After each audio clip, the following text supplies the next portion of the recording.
Perkenalkan, kami dari kelompok 2. Saya Reva Nisma Putri. Saya Megalia. Saya Sabrina Nur Anissa. Saya Reva Lia. Saya Siti Nur Aisyah.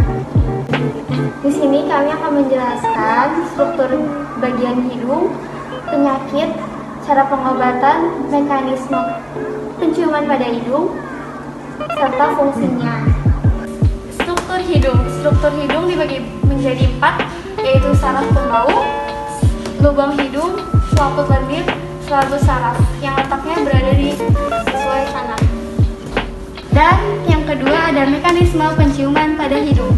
Secara sederhana, proses penciuman dimulai dari hidung yang akan menerima aroma tertentu yang kemudian diproses oleh sel saraf pembau, sel olfaktori.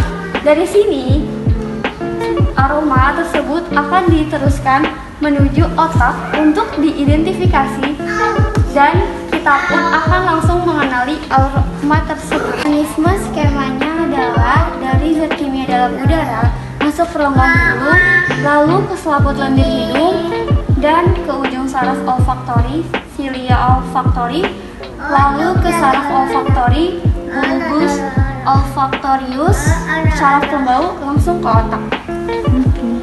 Lalu yang ketiga ada penyakit dan gangguan pada hidung yang umum terjadi. Di antaranya, yang pertama, mimisan dapat terjadi dari dalam dinding gangguan hidung. Yang kedua, rintis yang sering terjadi akibat terlalu lelah, alergi, dan non-alergi. Yang ketiga, gangguan penciuman. Kondisi ini biasanya terjadi karena adanya hiposma dan anosmia. Yang keempat, sinusitis adalah penyakit hidung yang terjadi akibat peradangan pada rongga hidung. Dan yang terakhir, ada septum hematoma terjadi akibat pembuluhan darah yang berasal dari pembuluh darah. Fungsi hidung terbagi menjadi 5, yaitu sebagai organ pernapasan, sebagai indera penciuman, koneksi dengan rasa, terhubung dengan memori, dan sebagai penyaring udara. Fungsi struktur hidung yang pertama yaitu lubang hidung. Fungsinya yaitu keluar masuknya udara. Yang kedua ada rambut hidung yang berfungsi sebagai penyaring udara yang masuk ketika bernafas. Yang ketiga ada selaput lendir, berfungsi sebagai tempat penempelnya kotoran dan sebagai indera pembau. Yang keempat ada selaput saraf yang berfungsi mendeteksi zat kimia yang ada di dalam udara saat bernafas. Yang kelima ada saraf pembau yang berfungsi sebagai mengirimkan bau-bauan ke dalam otak. Cara pengobatan penyakit tersebut, yang pertama ada mimisan, yaitu dengan cara duduk tegak, cenderung ke depan dan menutup kedua hidung dengan cara mencubit hidung selama 10 atau 5 menit. Yang kedua, rinitis dapat diatasi dengan irigasi atau dibilas hidung dengan obat pilak yang dapat dibeli tanpa resep.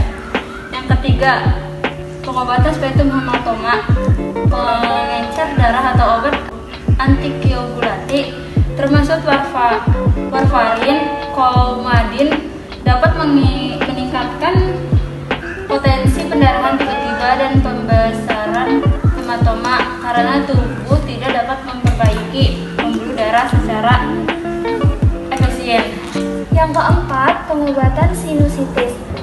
Yang pertama menghirup uap, yang kedua membersihkan saluran hidung, ketiga kompres air hangat. Lalu penyakit yang kelima, infeksi saluran pernafasan, bronkitis dan bronkiolitis.